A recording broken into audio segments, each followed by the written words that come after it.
HRN listeners. As we celebrate our 15th year, we are deepening our commitment to giving voice to the next generation of food systems storytellers, and we need your help. Our internship and fellowship programs help activate new possibilities for underrepresented and underestimated young people through experiential journalism, audio engineering, and production training. Through these unique programs, HRN helps food equity stewards build essential workforce readiness skills that expand their potential and foster economic mobility. Please consider supporting these critical programs. And with a minimum donation, you can be entered to win a dinner for two at an amazing restaurant in one of 8 cities and tickets to a concert at a great venue in one of those cities. We have incredible partners across the country who have donated, as they also share our passion for helping to educate the next generation of food systems storytellers. Check out heritageradionetwork.org/15 to donate and enter to win today. That's heritageradionetwork.org/15 to donate and enter to win today. And make sure you donate before March 31st. Thank you.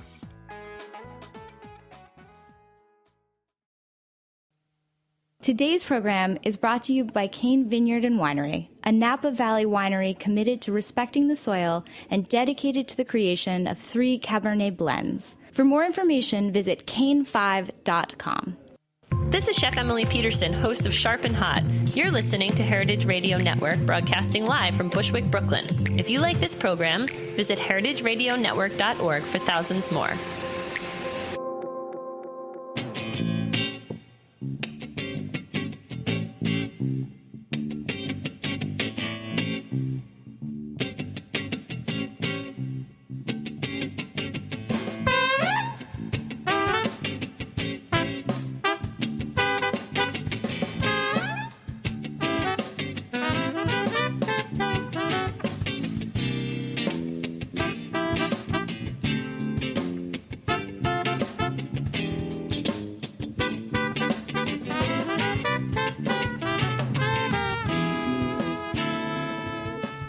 Welcome to the Grape Nation, your weekly wine journey, broadcasting deep inside of Roberta's Pizza in Bushwick, Brooklyn, on the Heritage Radio Network. We have a great show today.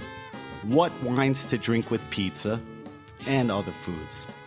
We're going to talk to our own Hugh Crickmore, wine director of Blanca and Roberta's Pizza right here in Bushwick, Brooklyn. Later in the show, we'll taste the Dolcetto d'Alba on our weekly wine sip. I'm your host, Sam Ben-Ruby. Stay with us for the Grape Nation. We bring wine to the people. All right, pizza. Pizza has to be one of the most popular foods of all time.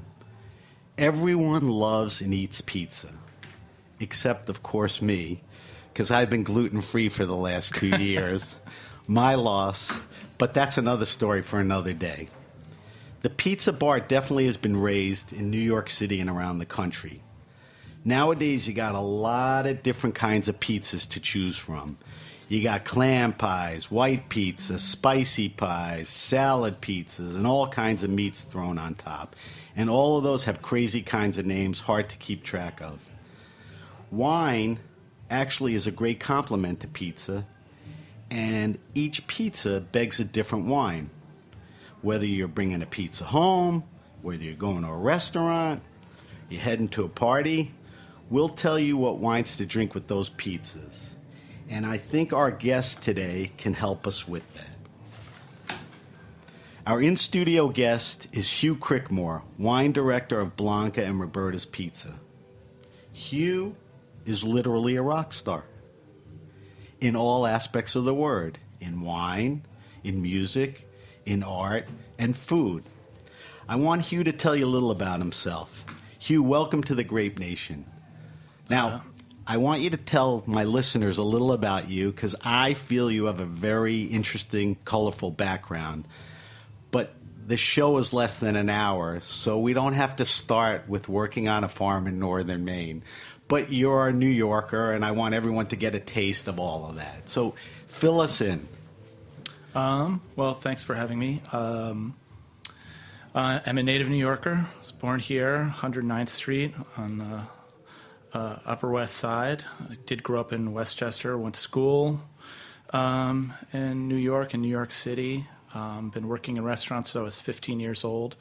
Why at 15? I mean, was there an influence? Was there a family thing? That was just something that you did when you were in high school. It was just a way of earning extra money. There was a restaurant that was on the waterfront that a lot of my friends worked at, and it was actually a really positive experience. Did you start as a busboy? I started as a dishwasher. Dishwasher. Yeah.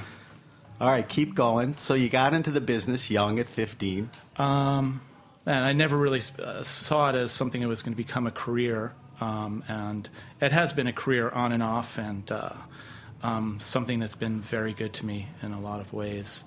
But my real interest in wine and food was really when I went to Paris in the late 1990s and was living with a girlfriend, had no Why money. did you go to Paris? Really, I was chasing a girl. Okay, so she got you over there.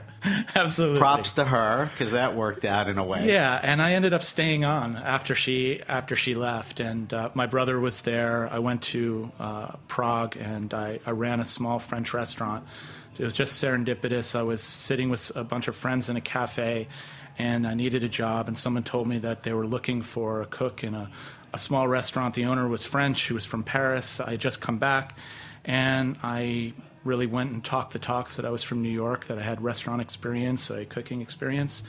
And how deep was your cooking experience at that point? It was not deep at all. Okay. But I think that I talked the talk well enough that he was convinced enough to give me a chance, and we ended up to be really good friends. And so you literally worked trial by fire. Absolutely. Yeah. It was a simple menu. It wasn't Right. anything difficult. It was pastas and sandwiches, and but it was really fun, and I met some really wonderful people.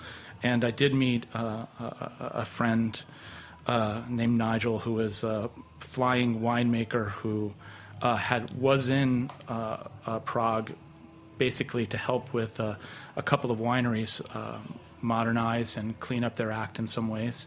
And I had read every wine book that I had in Paris that was left over in this apartment. It was all I had to do. Why did that happen? Just being in Paris? Yeah, and it was like we didn't have very much money. Wine? Paris is a fun place to be with little money, but it's actually a place...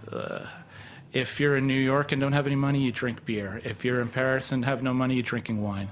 So you educated yourself. Exactly. And it was still just a neophyte. And but this person, Nigel, was really wonderful. And there was one shop in town. Now Prague has turned into this wine capital in a lot of ways of Europe, but or in terms of natural wine and a new movement. But there was one little French store that imported French wine, Italian wine, and products from around Europe. And we would buy things there and buy bottles of wine, and we would make dinner at his house and friend's house. And it's a really friendly city to be in. How long were you there? About 9 months. So then what happens? Came back to New York. And that as an experienced cook, exactly, and exactly. I started working in restaurants again. Actually, met some people who were doing music and got into bands, and took classes again. I actually took some classes in wine. Got my sommelier certificate. Took some classes at the International Wine Institute, and got a job as a manager of a very small French restaurant, and took over my first wine list. And I think it was 1999 or 2000. It was. The restaurant was in New York City. New York? Yeah. Still around? It's still around. It's on the Upper West Side too, by Columbia. It was called Le Monde, and it was fun because I think I took the wine list to a place that they weren't expecting. And at the time, there wasn't a lot of wine directors in restaurants that were relatively simple. And so that's an interesting juncture, because you go to a place uptown, not a sophisticated wine place. Do you take risks? Are you kind of winging it because you know a little but not everything? Are you trying things? Yeah. I mean, did you have the vision or a little of everything? The owners were warm and very, very supportive. I still know them to this day. In some ways, they were mentors in the industry. Simon Oren and Isaac Kesterberg, they still own lots of restaurants, and they have a certain style of French restaurant that they've been doing for a long time, which is really just meant to be sort of a simple bistro, and it's something that they like, and they have a lot of experience. Executed well? It's at the time, yes. Okay. And now New York City has become such a vast mecca of good restaurants that even the simplest of restaurants has become much, much more sophisticated, and that's wine list included. I mean, there's still a long way to go, but to compare that time to this time doesn't make sense. But yes, they allowed me to do what I wanted, but I was still very inexperienced. And when you're in your early 20s, you think you know it all. So I was putting together things that I thought was working, and I actually met a person who was working for Kermit Lynch and who's still in the industry to this day. And if you were just stuck with Kermit Lynch's list, it wouldn't be bad. It wouldn't be bad, but he really turned me around, and I met a person, Marcel Lapierre. Kermit Lynch is a terrific wine importer that, finds great wineries and brings them to the States, just so our listeners know. Yeah, and I met Peter Hoffman from Savoy at the time, and I was really impressed with he had a very small list, and it was primarily wines that there was no natural wine movement at the time, but there were wines that could fall into that category now, sort of ahead of its time. Did that fall under, like, the first curated list you saw? Like, there was thought to... I had been to nice restaurants and had been to Le Bernardin and been to where there was these extensive wine lists that were very daunting. But it was these smaller lists that I had seen at, say, Blue Hill, Savoy, Fleur de Sel. I'm remembering the restaurants at that time that really influenced me, and some people who weren't bigwigs in the industry yet, but that were really interesting, and they were young, and they were fun, and they were alternative, and they really did have an effect on me. And I went from liking a certain style of heavy extracted wine to instantly looking at these delicate, feminine, beautiful, fresh wines that were, in a sense, I guess, the first natural wines that we were having in New York, and one of them was Marcel Lapierre's Morgon from Beaujolais, which blew my mind at the time. Well, we'll talk about natural wines a little later on, but get us to current. So, where did things move along to? There was one of the owners of this restaurant I was working at was opening up another, a little bit more ambitious restaurant for his time. It's still open. It's called Marseille, down in the theater district. Right. And he had sought after a young chef who was, in a sense, the CDC of Blue Hill. And Blue Hill was What's a CDC? A chef de cuisine. Chef de cuisine. Obviously, Blue Hill was Dan Barber. Right.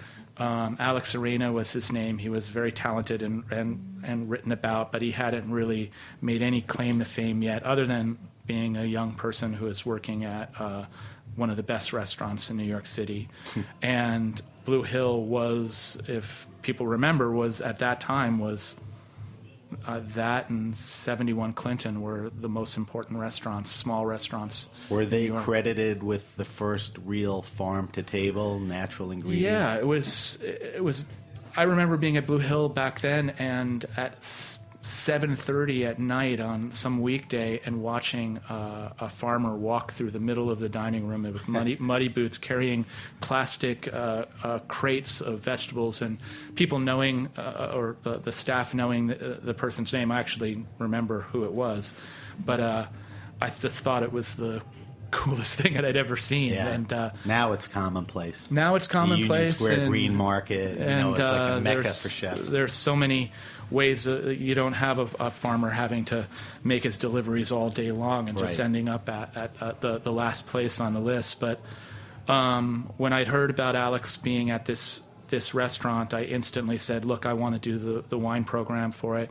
I want to do something ambitious. I think that we could do a really beautiful Provençal list that focused on island, including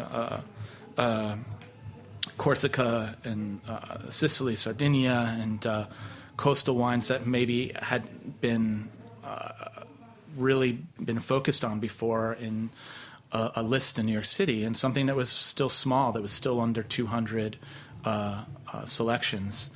And they, again, were very supportive and said absolutely. And when we did the wine list, the Wine Spectator did a little interview with me, talked mostly about... What year was this? This was in 2002. Okay, almost 15 years ago. Yeah, and but they were... It kind of led to what my interests were going to be. It defined things for you. Yeah, and then I worked for them. They sent me to Europe on I would say at the time it was an extensive trip. It's very hard to take off 3 to 4 weeks when you are running a program. And they sent me to France. I visited a ton of properties, traveled. I actually brought a friend with me. And it was during one of our nights of drinking tons of wine in some place in Avignon. I can't remember the name of it. They had a great wine list, and it was the first time that I'd ever really had the time to go to lots of restaurants and drink lots of older wine and really explore and be on my own. And it was defining, where I didn't have an agenda. I just was having fun and learning. Nice. And it was there that I came up with the first idea for doing my first restaurant, which was Moss Farmhouse. And my friend said, "Why don't you do a restaurant when you get back?" And I said, "I don't have the money. There'll never be that amount of money." He said, "Well, why don't we just come up with a couple ideas?" And we actually spent a few nights just writing it out in a notebook and coming up with the name, coming up with some just basic ideas. And when I got back, I just started to put a lot of energy into it, and it took its own momentum. So Moss opened up what year? In 2004, April. Right. So that 10, 11, 12 years ago. And you were there how long? I was there until 2008, and pretty good run, right? Very critically acclaimed. It was the chef, terrific, interesting wine program. Yes, and I did the wine program. I helped put together the team and the chef and the design, and it was very naive. And at the time, I think that the time was kind to us of doing something so naive, because we didn't have anyone in the team that had done it before. Lucky break. Yeah, good for you. It was terrific. All right, so in the next few minutes, get me up to current time. So Moss was a great experience, because I think it was considered, one of the new great restaurants when it came out. What happened after that? Well, I was bought out, and it gave me the money to take time off, and well over a year, and I did some sort of high-end catering for some architects, some designers, and I did some cooking on my own, and I brought some people in that I had worked with in the past, and curated some wine lists, and consulted with some people. But I was also very interested in music, and I used... You're a musician? Yes, I play guitar, play bass, and sing. Front any bands? I fronted 2 bands. That's why I called you a rock star, because legitimately you're a rock star, right? Well, that's a little kind. Today you're just Hugh the wine guy at Roberta's, exactly. but we could reminisce a little. So I use that time to in pie that period in of the time, sky searching. you did the music thing. Yeah, That and comes to an end, and what happens? Well, it didn't come to an end. Not to an end, Yeah, I was moved doing on. it. My girlfriend and I at the time we traveled. We did the music. We recorded. We went and lived on my brother's farm. Helped him get started on a organic farm in upstate New York, and I had been friendly with Andrew Tarlow and that whole group, and. You got into the Brooklyn restaurant scene. And it was in some ways it was kind of a respite, kind of coming out of fine dining to go to Brooklyn, and it wasn't undercover or incognito. It was really fun, and it was, again, I've been very lucky to work with some of the best people and really warm, generous people, and I was eventually the bar manager of Marlowe and Sons and Diner. And I did that for a number of years. One, because it was incredibly fun, and I've met some of my closest friends in that environment. And also because I was still, in a sense, pursuing doing art and music. And as you get older and these things slip away from you, the reality of life and making a living and security do come back. And I left working for Tarlow. I can't even recall what year it is, but just about a year before opening my last restaurant, which didn't do as well as Moss, but Low Life, and on the Lower East Side. On the Lower East Side, I'm still very, very proud of it. But the industry has changed a lot since 2004, and naive doesn't fly as well in the economy we live in right now. Of course. So Low Life comes and goes. You're resilient. You're here now. Where were you between Low Life and here? Just taking some time off, seeing family. Okay. And my friend, a good, really close friend of mine, works at Blanca, and she had mentioned it to Carlo, and he wrote me an email. And I came in and listened to what they had to say and what they were looking for. Carlo is the chef of Roberta's in Blanco. Very highly regarded chef. And so you got here, what, about 3 months ago? A little less than 3 months, about 2.5 months ago. And they were, again, open to my own ideas, and I was you the open. leeway to take a look at the program. All right, so we're going to get into that, but I need you, because I promised in the intro, to drop a little knowledge and help my listeners Absolutely. with what they should drink with pizza, okay? Roberta's is very pizza-centric, considered one of the best pizza places in New York, Brooklyn, the whole country. So I think people realize pizza and wine is a good combination, but sometimes they don't know what to drink with it. So I'm going to throw you a bunch of types of pizzas, and then we'll try to tie it all together. And hopefully you can help me with this. So the classic pizza is sort of a margarita pizza. What's probably more people eat margaritas than anything. What's a good wine to go with that? Well, I like sparkling wine with pizza. It might not sound the typical pairing, but are we talking Lambrusco? I'm talking Lambrusco. I'm talking a sparkling Petnet. I'm talking champagne. I'm talking Petnet Cremant. is from where? Petulant Natural. It's a type of simply fermented, sparkling, light, natural wine. Got it. And why do sparkling wines work with a classic margarita pizza? Because they have good acidity. They're not overwhelming on the palate. they have enough structure and kind of bite to get through something like a margarita pizza, but not overwhelm it, and the pizza not overwhelm it.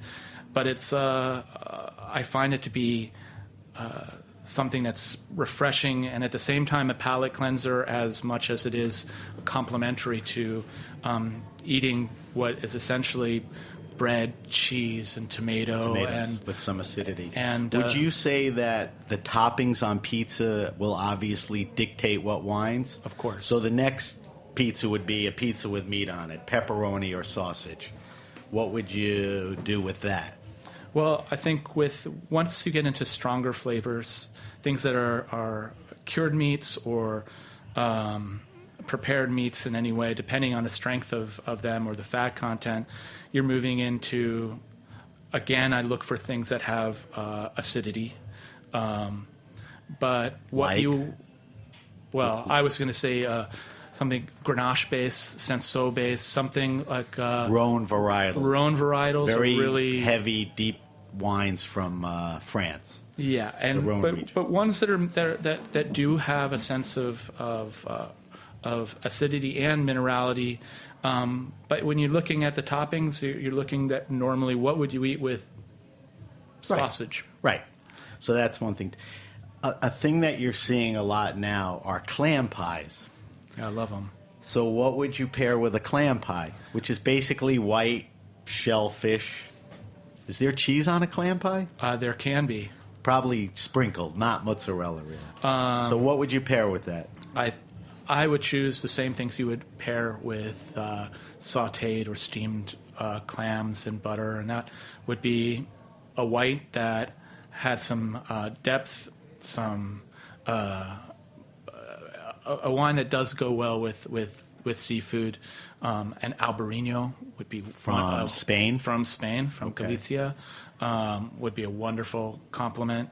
A rosé from Provence would also be perfectly good choice. adept.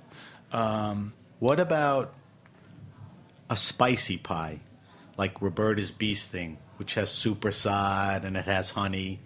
Now I realize it has the cheese and the meat, but it's a little spicier. Same thing, or does that warrant a different? You can go in two different directions. I say a Chenin Blanc is always really nice with something like that. One, because it's going to be cool and clean and will have honey-like flavors and will be complementary in terms of like maybe a hint of sweetness, but of fatness to it and weight. So that it could hold up to that kind of really strong flavors. And I think that would be a really fun... So Chenin Blanc. Chenin Blanc. From France. Yeah, from the Loire. Yeah. A Vouvray, even a sparkling Vouvray. Nice. Yeah. What about when you start adding salad ingredients, like an arugula with prosciutto? I think, again, two suggestions. One would be if it was from Italy, maybe something from the Veneto, like Garganega, like a Soave, has some bracing acidity, some really with minerality, acidity. Yeah. And then Sauvignon Blanc from the Loire Valley is also a nice complement with if you have greens and there even a hint of vinegar and oil on it. Okay, now two more. What about your regular pizzeria pizza or slice? Now, I realize we said margarita, but these are a little oilier and floppier and cheesier. And I think most people probably eat more of those. What would you pair with that? Honestly, if I was going to be honest, I'd say beer is definitely... Nothing wrong with that. Is So beer and just the regular pizzeria pizza. Yeah, I think beer so now is the best I'm getting up out of my seat and I'm twisting your arm and you have to give me one wine. What is it? I would say a light red, like a dolcetto, We're gonna Beaujolais. We're going to taste the Dolcetto. Excellent. So we'll see how that goes. A red with that still had wasn't too extracted. That was you could serve a little bit cool. That was still refreshing. What about, here's the last one, anchovies and or garlic. A lot of anchovy pizzas have garlic. Some people just get garlic pizza. Those are very sharp ingredients. Well, I'd probably go back to my first, which was sparkling, because it really just has the bracing quality that could cut through things that were oily and very, very strong. But then again, it would be a more powerful white wine, I think, would be like even something from white Burgundy, a Chablis. Chablis. Nice. So I'm a huge proponent of sparkling wines, champagne. I think they're underrated. I don't think people think to pair food. So it's nice to hear you recommend it, and it's nice to hear you recommend it with pizza, whether it's a sparkler, champagne, and some of the others. All right, so I'm going to grade you on that. I'm going to give you an A+. I think you got that right. So thank you, and I hope people realize that when they're eating one of these pizzas, that there's a lot of different choices, and the choices vary by pizza. All right, so I want you to talk to me about the wine program at Roberta's. I know it's a predominantly French, Italian, U.S., and then there's a big mixture of world wines. You've come in to take over the wine program. Tell me a little about that. Well, I think most people would be surprised at how extensive the wine list is. One, because when you're coming into a pizzeria, and also one that is as irreverent as this Bushwick industry place is, it's I think it can be a little daunting, but it's also a little refreshing. I am looking at the list from the perspective of making it accessible and fun, but without losing its scope. There's definitely a European focus, Italian and French, as you said, and because there's such an international crowd that have been coming in here recently over the past years, is they do want to have domestic wines, right? And price point, is that a consideration? Price point is always a consideration. The dinner tab isn't necessarily huge, and there's more things on the menu at Roberta's than just pizza. There's porchetta and some other inventive dishes. Yeah, the back kitchen is something that people should not forget about. I think that's so much effort and so much thought and care that goes into what's coming out of the back kitchen. That really helps justify the breadth of the wine list. So you're in the process of redesigning and taking all that into consideration. Yeah, and it can be a frenetic space, and it can be dark, and it can be loud, and I think that a wine list needs to be easily you should be able to easily navigate through it in a busy environment. And for me, it's just simplifying the layout, and so that anyone from an expert to somebody who doesn't know anything can easily flip the pages and read it without having to delve too deeply in it, because it's not a quiet, clinking glass type of place. We have to take a break, but I want to come back, finish up the wine list. I want to ask you, when people look at it, they shouldn't be intimidated. How can you help them? I want to talk to you quickly about natural wines, then hit you with my wine list. And then while I have you here, we're going to taste our weekly wine sip, which is a Dolcetto d'Alba that Hugh had mentioned. So let's take a quick break. You're listening to the Grape Nation on the Heritage Radio Network.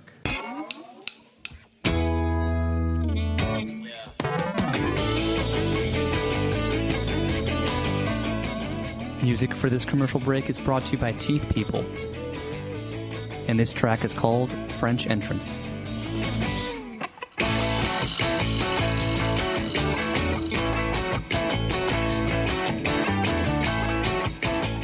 This is Chris Howell from Cane Vineyard and Winery, calling in from Spring Mountain above the Napa Valley.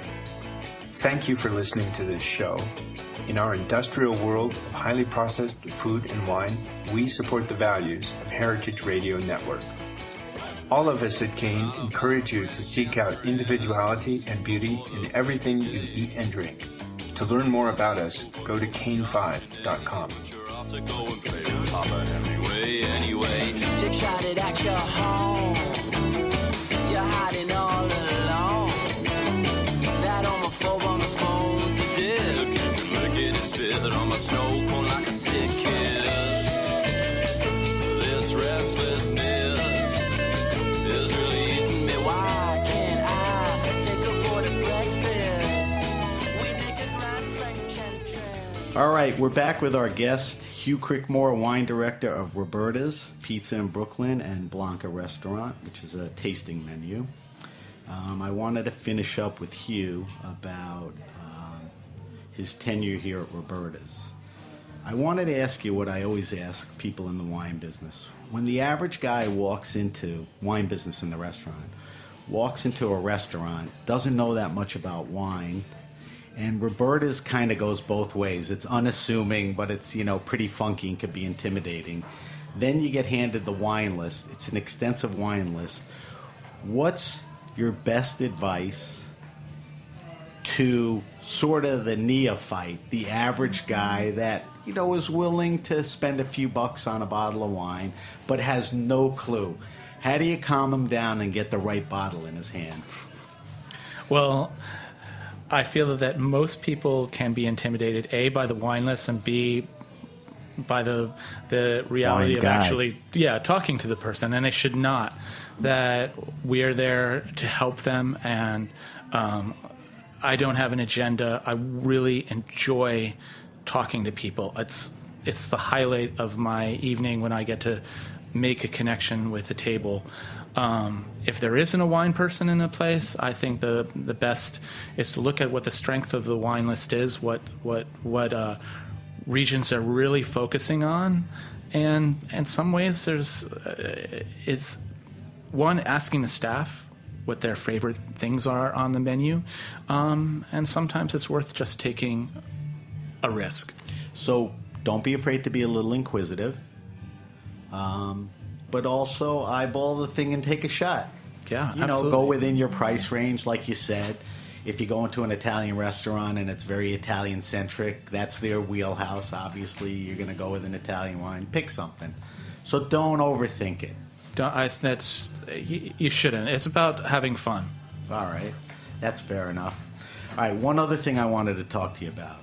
I wanted to talk to you about natural wines. I know it's an interest of yours, and I know you're somewhat of an evangelist of natural wines. I think we'll probably see some of them on the new list, and you're leaning towards that. Tell us, that's a title. What is a natural wine? Well, a natural wine can be elusive in some ways because there is no official definition or designation, meaning from any agricultural or government standpoint. But natural wine, I think, can be agreed is that it is a wine that, at its very least, is organic and biodynamic, and that is bottled with the least amount of intervention possible. And that means that there's no additives, that the yeasts that have been are used are only existent in the vineyard, that no commercial indigenous yeast, no commercial yeast. It's not filtered or fined. All the farming should be done by hand, and bottled. Some people will say contain little to no sulfur whatsoever. And sulfur is a type of preservative that comes in many forms, that exists in many forms. And it's a the wine preservative? It's a preservative. That's right. Basically, it's existed for a very long time. So natural wines have minimal or no sulfur? Minimal or no sulfur. Okay. I would say that's, at its basic definition, what it is. And it sounds like something simple, but it's a very difficult process to make something that is well made from. It's also better for the land. Absolutely. There's less intervention, like you said. Now, obviously, there's a lot of quality natural winemakers pretty much in every region around the world. Absolutely. Is there anybody that's really leading the way or, waving the flag? Well, the zeitgeist keeps moving. In a lot of ways, it began in France and Beaujolais and quickly to the Loire Valley. Those places were first and more extensive, you're saying? Yes, but the reasons for some of these are really the rules and guidelines that are governing how wine is made and labeled. When you have a region where there's a lot of strict guidelines on how a wine is labeled and made, and the government is involved in it, you're going to have less movement towards, say, rebelling against that, especially if you can garner a really high price. So there's been regions that have been outside the left to center, in a sense, like the Auvergne, which is in central France, which is probably the highest concentration of natural winemakers in France and organic farms. But it's quickly moved to Sicily, the Sierra Nevadas in the United States, the Pacific Northwest, and I would say one exciting region is, or country, is the Czech Republic has really taken off. So can you differentiate a well-made natural wine and a well-made regular wine? I mean, it's unfiltered, probably unfined, so visibly. Taste, is there any characteristic taste-wise? Yes. I find that natural wines that are well made, and obviously there's different levels, just like you can have a very simple Pinot Noir and you can have this very, very expensive Grand Cru Burgundy. The same thing exists in natural wine, but I think that a very well-made natural wine shows its place, that it's fresh, alive, it's delicious, it should taste good. Wine shouldn't taste bad. It sounds great. And yeah. So if you have a good wine store, they probably will carry some natural wine. Absolutely. The best thing is to talk to your wine guy and say, listen, I'm interested in trying some natural wines. You could say France, Italy, U.S., whatever, and there's enough selection for somebody to look at. Oh, in New York, there's so many great wine shops now. There are a few natural-only wine stores, but leave that to New York. All right, so keep in mind that the natural movement has been in wine for a while, and as Hugh said, they're making some great wines, and there's a distinction with those wines. All right, Hugh, we have a thing every week called the wine list. It's a bunch of questions. I'm going to shoot them at you. I want you to answer them quickly because I think people are interested in what guys like you who are experts are drinking. All right, so what wine are you drinking now? What's interesting you? What's on the table? Nebbiolo. Okay, Italian. Cheap, expensive, both? All. Okay. Everything from just basic Nebbiolo to Barolo. So Nebbiolo is a grape from the Piedmont region? The Piedmont region. Barolos, Barbarescos, or? Exactly. Okay. It's something that has been outside of my realm of expertise because I've really focused on France. And so you're starting to consume more and of those. it's to really understand a different region, I really will delve into it, and it'll just be something that I will give a lot of attention to. All right, favorite wine and food pairing. We talked about pizza and wine, not a bad pairing, but, if you could be at your place and happy and had the right dish and wine in front of you, what's your pairing? It would be champagne and roast chicken. Good one. You're the first roast chicken guy. Favorite wine restaurant or wine bar in New York? Who's doing it right, impressive, the right people? Well, if it's Brooklyn, I would have to say without a hesitation it's the Four Horsemen. I love it. We're going to have Justin Guerin on, the wine guy there, Justin. in a few weeks. That's an interesting thing, but we'll get to that.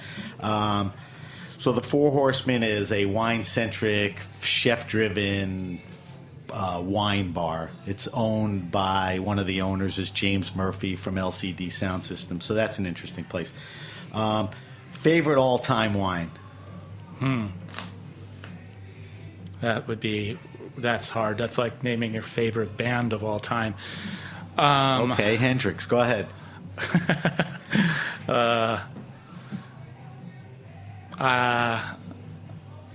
I wouldn't want to sound...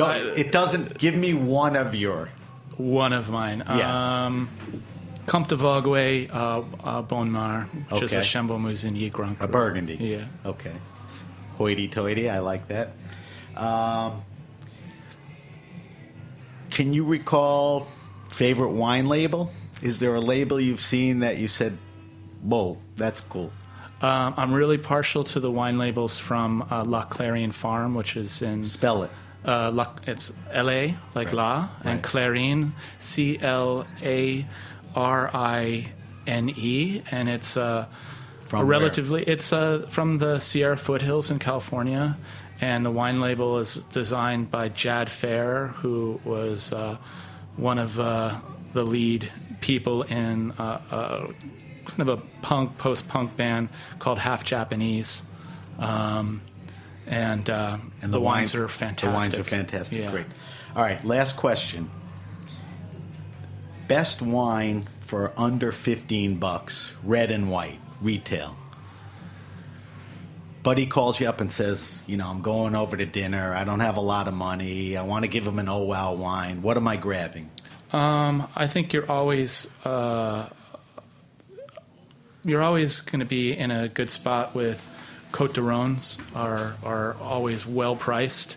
Under $12, you can easily find an organically made, very pretty, and that's your red, right? I would say that's your red, and possibly your white as well. But great suggestion. How about a white? In white, I would be looking at northern Italy, especially the Veneto. Is that Orvieto?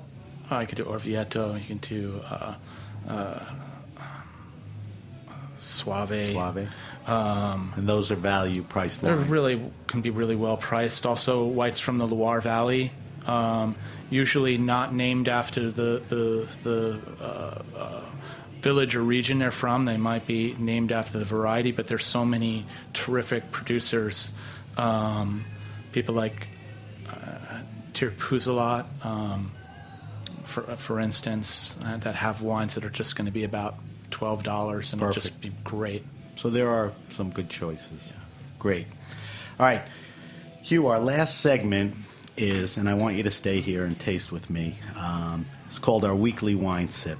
Every week we taste a different wine on air.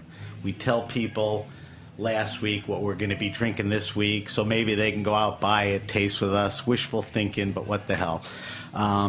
For this week's weekly wine sip, we're going to ask Hugh Crickmore, wine director of Blanca and Roberta's, to stay with us and taste the 2014 Viette Dolcetto d'Alba. Viette is Vietti. Tre Vigna. Let me tell you a little about the wine, and then Hugh and I will dip into it. And Hugh, you could jump in any point. The Vietti Dolcetto d'Alba Tre Vigna is 100% Dolcetto d'Alba grape, which is not the Nebbiolo that you find in Barolo. So it's a little different. It's from the Piedmont section of Italy, which I just said is famous for Barolos and Barbarescos. Vietti is a long-standing family winery with a good reputation, making superior wines. And they were one of the early exporters of Piedmont wines to the U.S. They were also one of the first wineries to do single vineyard designations.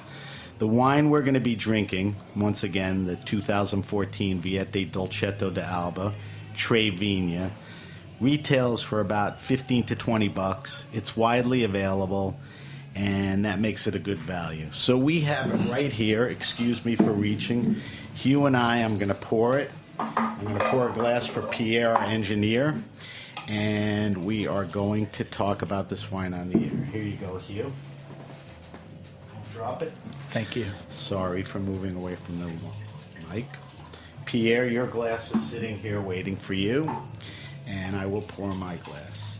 All right, so let's talk about this wine by sight first.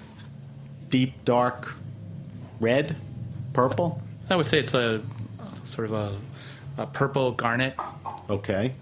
What do we get on the nose? It's a little herbal. Some dark fruit. But is the herbal a good thing, or is it not a young, herbaceous wine? No, it just comes from the skins. It's okay. I think it's very pleasant. Do you get some dark fruits? I do. I get some, just like bright berry. Not I get a lot of. It's very fresh. Little raspberry, blueberry, some blackberry. All right, let's give it a swirl. Let's throw it over the tongue.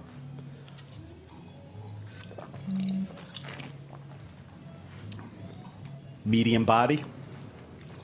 Yeah, light to medium body. Light to medium. A little bit of tannin, just a little bit of grip to it. Which is good for food, right? A little acidity. Good for food again. And some nice length and minerality to it. The fruit it's not a big fruity wine. It's a little feminine. What, good balance? I think it's lovely, actually. So, for $15 to $20, good wine? Terrific. Okay. Good maker, right? You agree Vietti's a good guy? I love Vietti, yeah. And let's talk about food again. What would you put this next to comfortably? This you can definitely do with a simple pizza, maybe with some meats like prosciutto or speck, some mushroom, I think would be terrific. A basic margarita would be just great. So a good pizza wine. And also some of the heavier pasta dishes would be great. Pasta tomato with base. tomato and some meat thrown in there. Peachy pomodoro. It might even be great with the orecchiette. I think this is it's nice. I wouldn't do this with anything really heavy dishes, but in those like first you said, courses, pizza, some pastas, some meats, and all that. All right, so that's the Vietti Dolcetto d'Alba Tre Vigna 2014. Look for it at your wine store. And finally, I just want to remind you to check your local and favorite wine stores for weekly wine tastings. Many stores feature regional and thematic tastings with multiple wines. You may have an opportunity to meet a winemaker or the distributors and learn more about those wines. And most of these tastings are free, so what do you have to lose? If you have an event happening or any questions, hit me up at sam@thegrapenation.com. That's Sam at the Grape Nation. We'll get back to you with any info. We'll talk about your events. Thank you to our guest, Hugh Crickmore, wine director of Blanca and Roberta's Pizza. He's here, right in Bushwick, Brooklyn, getting things going here. Thank you to everyone at the Heritage Radio Network. And thanks again to our engineer, Pierre. See you next week.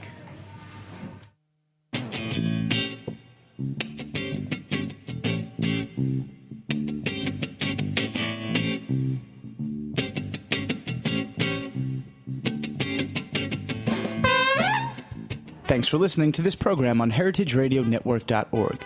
You can find all of our archived programs on our website or as podcasts in the iTunes Store by searching Heritage Radio Network. You can like us on Facebook and follow us on Twitter at heritage_radio. You can email us questions at any time at info@heritageradionetwork.org. Heritage Radio Network is a nonprofit organization. To donate and become a member, visit our website today. Thanks for listening.